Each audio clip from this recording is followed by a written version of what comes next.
How is he going to create jobs in the manifesto? The manifesto is titled Selfless Leadership, Bold Solutions for Business and Jobs. It tells you that for the next 4 years, the priority of the NPP government under Dr. Mahamudu Bawumia would be to focus heavily on business and jobs. Jobs because it is a major concern for young people that after university, the next is to look for an opportunity to work and to be able to make a decent living. And so jobs are issues that those seeking to be president from January 2025 should prioritize. And Dr. Bawumia clearly recognized that. And jobs largely because if you listen to him during his address, he said that consistently we have recited our achievements because track record, in his own words, is a significant predictor of capability and ability to do more. And so if you're promising young people that you would give them jobs, you would be able to create jobs through private sector-led initiatives. What is your track record in the last 8 years as a government?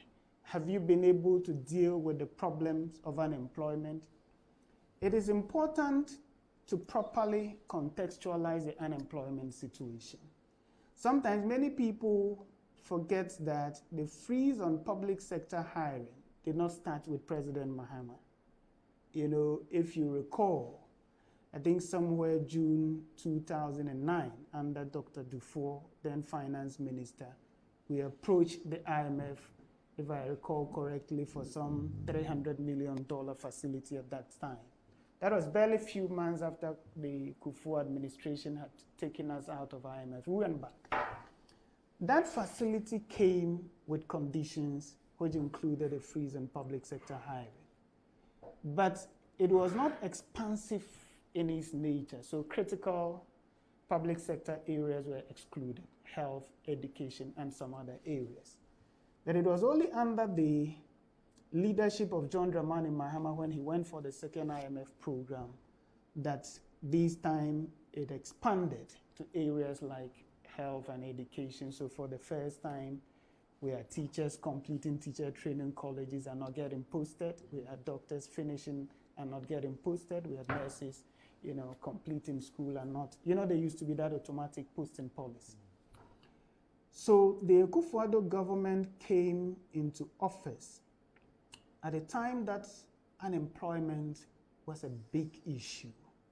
And for the first time, a group was formed, the Unemployed Graduates Association, to advocate for the needs of young people who needed jobs. So that was the background.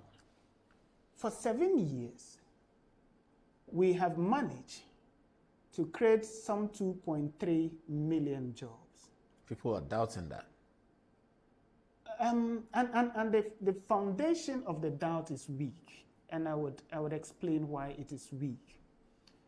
Those who reject this number say that they have checked with controller, and the number of employees on controller's database, according to them, is a little above 700,000.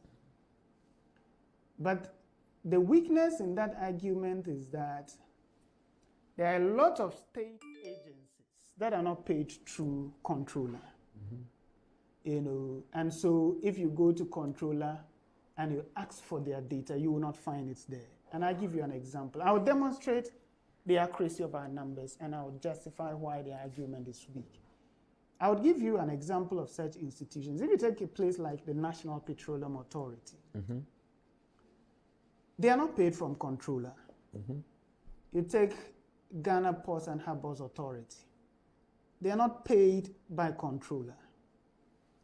If you take Ghana Airport Company Limited, Airport, all of them. All of them. So there are a lot of them. So where would you find the data? So because you would find their data, for some of them too, they are not on SNIT. So those under Cap 30 are not being managed by SNIT, the security services, audit staff, Ghana Audit Service, and those people. Oh, okay. So if you're looking for their data from SNIT, for example, you're not going to find that.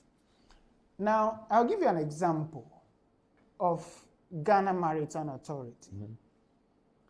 When we came into office, as at 7th January 2017, they had a total number of employees of 128.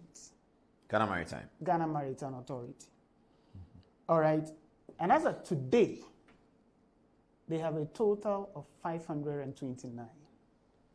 So in 7 years, the NPP has successfully employed a total of 401 people. In that organization? In that organization. And any journalist listening can walk in there tomorrow to access these data. We have almost more than tripled the number that we inherited. Yeah. But all of these people, the 401 employees that I spoke about in the case of Ghana Maritime Authority, you will not find their data with controller because they are not paid by controller. So the 700,000 that our opponents are using as basis to refute our claim will not include this 401. I'll give you another example. If you take Ghana Ports and Harbours Authority, as at 7th January 2017, their total staff strength was 2,833, which included both permanent and contract staff. Today, as we're speaking, it is 5,676. So in 7 years, the NPP has employed a total of 2,843. Now, this number, if you go to controller, you're not going to find these 2,843 from their database because the authority in which they work for are not paid by controller. Okay, I think we get that. So you you're get standing by the 2.3. So the 2.3 is absolutely accurate, and I have a comprehensive data covering all ministries and agencies and how many people have gone there? Give me the number of police people who have been employed, if you have. Okay, so for example, if you take the police, when we came in 2016, the staff strength was 33,221. And this is a document prepared by the Ministry of Interior, sector achievements from 2016 to 2023. And between 2017 and 2023, the workforce increased to 46,116. So that's a difference of over 12,000. Yeah. I know that about Immigration Service, for example.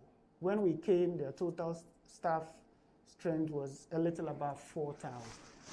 Today, it is over 11,000. Wow.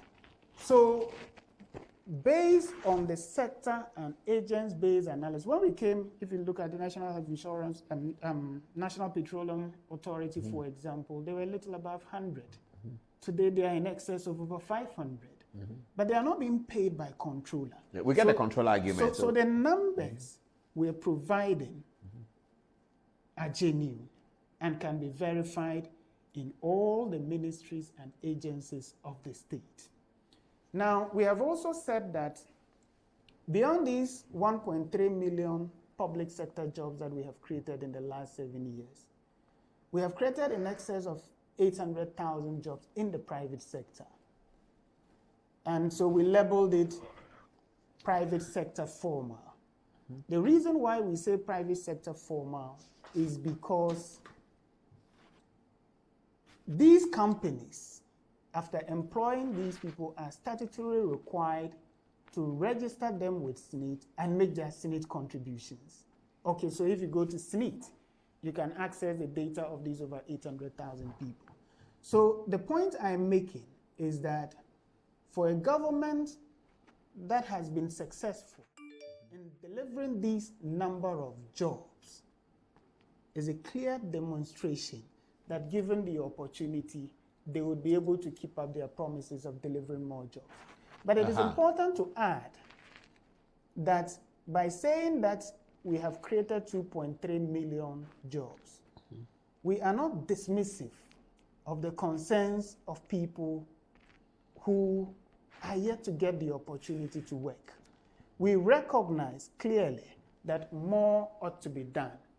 But it is not just the NPP that is saying it. Paul, there's this document I read some time ago. It is a World Bank Development Index, all right, on Ghana, tracking the unemployment situation in Ghana.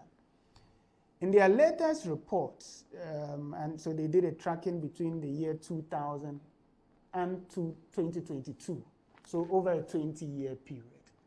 The data they have evidences our claim that unemployment has seen a reduction under the government of President Akufo-Addo. So, for example, they said that between 2017 and 2022, the period of their analysis, unemployment in Ghana averaged 3%, down from 5% under the government of the NDC.